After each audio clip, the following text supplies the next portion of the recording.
Have you ever made a quilt that was out of the ordinary for you? That's what I'm working on today. Usually I make very bright and colorful quilts, but today I'm working on a black and white quilt. For my 15 minutes to quilt, I hope you sew along with me so you can enter to win prizes. Even though the blocks are really plain, I think that this quilt is going to be stunning when there's a lot of these blocks put together. This is a great technique for people to use when you don't want to sew these little triangles, because I'm using these little squares that are folded into triangles and just piecing them in. And I'm actually piecing it in at the same time that I'm piecing in the sashing. It keeps me from having to piece these little teeny tiny triangles with the sew and flip method. I can just fold them and just leave them in place, and I can actually sew them at the same time that I'm sewing the sashing. So it's a lot less work than trying to sew and flip and press and trim. It just saves so much time. This quilt is going to look beautiful graphically just the way it is on a wall. It might even earn me a membership into the Modern Quilts Guild. I don't know. I still haven't quite managed to make a modern quilt yet. But once that's done, there's other things that you can use this quilt for. Because there's 4 corners on each of the blocks, to me it looks like a photo frame, and you can put all sorts of different things in it, and that's the purpose of this quilt, is that I can add extra things to it. So this would work great for, say, business cards. For a retiree, you can add business cards in the empty spaces. You could also add artist trading cards if you participate in that. Another thing I just thought about today is you could add gratitude. So if you make, say, 365 blocks, you could add the gratitude for each day of the year. You could also, if you change the size of the blocks, you could add a postcard for each of the vacations that you've taken. And that would be a nice remembrance for all of the places that you've been. You could add little drawings from your grandchildren. You could make little index card drawings for each day. If you do like a daily index card drawing, this would be a great place to store them. I also have a friend who's using a similar technique for an advent calendar. Her family has a tradition where they choose which of her art pieces to add into the calendar for each day before Christmas. So this technique is very versatile and can be used for a lot of different purposes. All you have to do is change the size of the rectangle that you're using to fit all of your different needs. Let's just go over what is in this box. That says ATC holder on it. So here we can see there's some blocks that are already made and sewn together. I wanted to do this so I could just get a feel for what it's going to look like when it's finished. These are really tiny sashing, but I think it looks pretty good with it. And it makes me excited to see the whole project. I guess when I was making this, I was thinking about the little photo corners and thinking of rectangles, but you can see it makes a nice little design at the intersection of each of the blocks. Okay, what else is in this box? We have parts and pieces. So we have squares that need to be pressed. We have squares that have already been pressed. We got some sashing strips. We've got some sashing strips that have been sewn onto the cornerstones. And we've got a whole bunch of square rectangles that are the actual blocks themselves. I chose to use really simple colors, just the black and white. I didn't want the background fabric to take away the attention from the artist trading cards. So that's why I kept it plain and simple.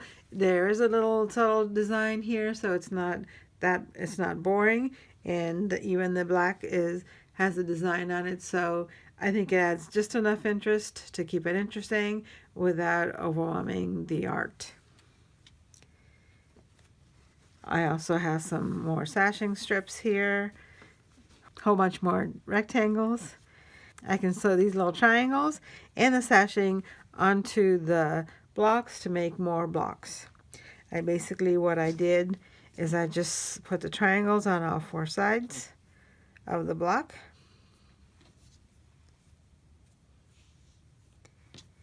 And then I sewed it with a sashing strip, I used a small sashing strip to hold it down, and it also serves as a sashing. And I can sew both I can sew the sashing and the triangles at the same time. Just sew on both sides here. And then when I'm finished with that, then I can work on the top and bottom sashing. I already have some sashing that's been sewn together that just needs to be cut. So then the sashing will go on both sides of the rectangle here. And so that'll make the same block that you could see here. It's just the block with the sashing. And what I have started doing already is, instead of sewing the sashing on separately, is I've been sewing the sashing onto rows so that I can just make these sashings together in rows, and I'm only sewing these separately onto the blocks. So for now, I'm just going to cut some more of these smaller sashings, and then we can get started on sewing the blocks together.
I was able to make a row of 5.